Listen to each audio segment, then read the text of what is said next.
देखिए, आजकल का जो ज़िंदगी हो गया हम लोगों का, जो मिडिल स्टैंडर्ड है उसके बाद जो लो स्टैंडर्ड होता है, उनका ज़िंदगी बहुत बुरी तरह से चल रहा है।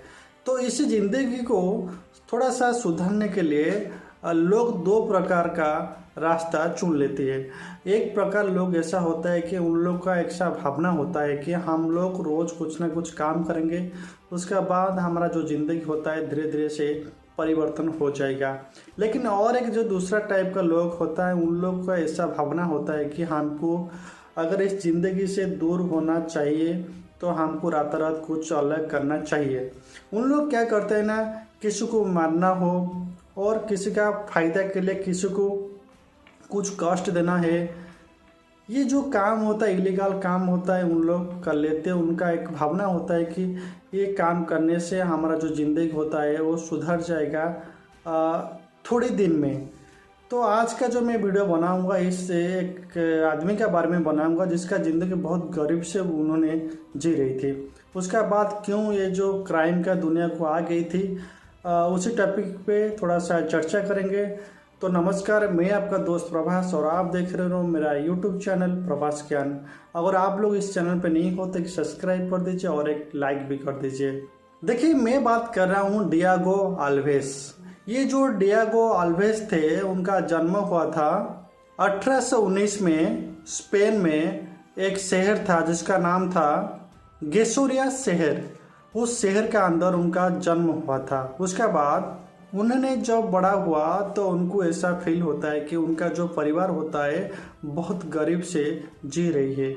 इसलिए उन्होंने उसका जो परिवार का जो स्थिति था उनको सुधारने के लिए उन्होंने सोच लिया था कि मैं दूसरा शहर जाऊंगा कुछ काम करने के लिए, और उस काम करके कुछ पैसा इनकम करके मेरा जो परिवार का स्थिति होता है उसको मैं सुधार लूँगा। इसलिए उन्होंने पुर्तगाल का एक राजधानी होता है, उसका नाम होता है लिस्बन, उसका अंदर आ गए थे उन्होंने कुछ काम धंधा करने के लिए। लेकिन जब आ गए थे एक सोच के साथ कि मैं वहाँ पर जाकर कुछ काम करूँगा, लेकिन वहाँ पर आने का बाद उनको मालूम पड़ता है कि मेरे लिए कोई भी काम नहीं है।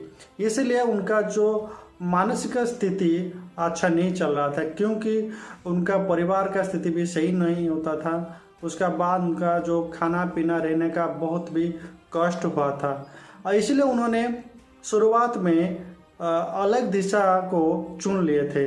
उन्होंने पहला थोड़ा सा जो चोरी होती है कि लूटपाट करना शुरू कर दिए थे।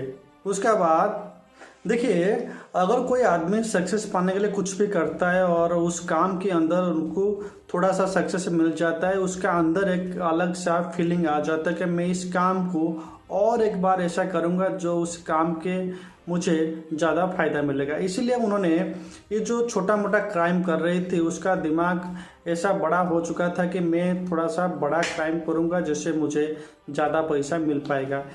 इसलिए उन्होंने बड़ा कुछ करने के लिए सोच लिया था। इसलिए उनको पता चल गया था कि जो शहर में वो रहती है उस शहर का कुछ दूर एक कुआं होता है, जिस कुआं का जो गभीर होता है, जो अंदर का जो गहराई होता है वो होता था 213 फीट। और इस कुआं का साइड में बहुत कुछ जमीन भी था। इस जमीन में बहुत सारा जो किसान लोग आते थे थोड़ी सी खेती बाड़ी करने के लिए। ये जो थे डियागो अल्वेस, उन्होंने उस कुआं के पीछे छुप कर बैठे थे, और जो भी कोई भी किसान आ रहा था उस कुआं के साइड में, उन्होंने उस किसान को मार कर कुछ लूट कर उस किसान का बॉडी को उस कुआं के अंदर डालकर चला जाते थे। तो ये जो किलिंग होता था कि सबका होश उड़ा देते थे कि कौन ऐसा होता है कि मतलब जो छोटा किसान होता है उनको मार रही है। देखो, उस समय का जो पुलिस था वो भी टेंशन में आ गई थी कि किसको पता भी नहीं चल पाया था कि किसान को कौन मार रहा है। उसका बाद उनका जो पॉलिटिकल जो लीडर थे वो भी टेंशन में आ गई थी क्या हो रहा है। ये जो सिचुएशन को देखकर ये जो थे जो सीरियल किलर थे डियागो अल्वेस, उन्होंने एक प्लानिंग के साथ 3 साल कुछ करना छोड़ दिया था। उनको लगता था कि मैं छोड़ने के बाद सब कुछ शांत हो जाएगा उसके बाद फिर उन्होंने शुरू करेगा। उसके बाद उन्होंने 3 साल पहले भी जो भी सोचा था उन्होंने ऐसा ही शुरुआत कर दिए थे। उसके बाद उनको किसी तरह भी पकड़ लिया गया था। उनको पकड़ने का बाद पता चल जाता है कि उन्होंने उनका जीवन काल में जो भी जितने दिन के अंदर क्राइम किए थे उन्होंने उस क्राइम दिन के अंदर उन्होंने लगभग 70 आदमी को मार चुके थे। 70, जी हाँ। इसलिए उन्होंने वहाँ पर जो जज थे कोर्ट का उन्होंने उनको मृत्युदंड दे दिए थे। देखिए उसके बाद जब उनको मृत्युदंड दिया जाता है उस समय वहाँ पर जो थे मेडिकल साइंस के लोग थे उन्होंने एक पिटीशन दायर करते कि ये आदमी का शेर हमको चाहिए, क्योंकि एक आदमी ऐसा कैसे कर सकता है।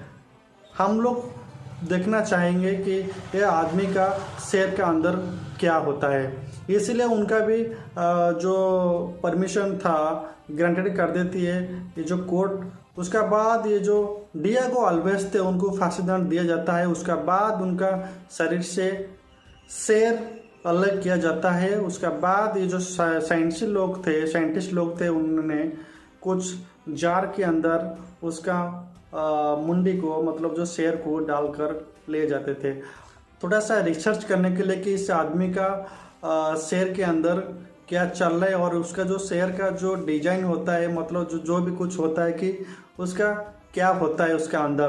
देखो आज भी अगर आप जाएंगे पुर्तगाल आप भी जाएंगे तो आपको देखने मिलेगा आज भी उस आदमी का जो शेर होता है कि एक कांच के डिब्बा के अंदर रहती है।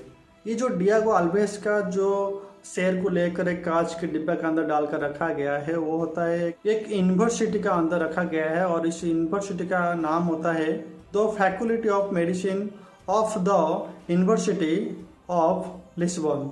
ये जो यूनिवर्सिटी है उसका अंदर रखा गया है ये आदमी का शेर।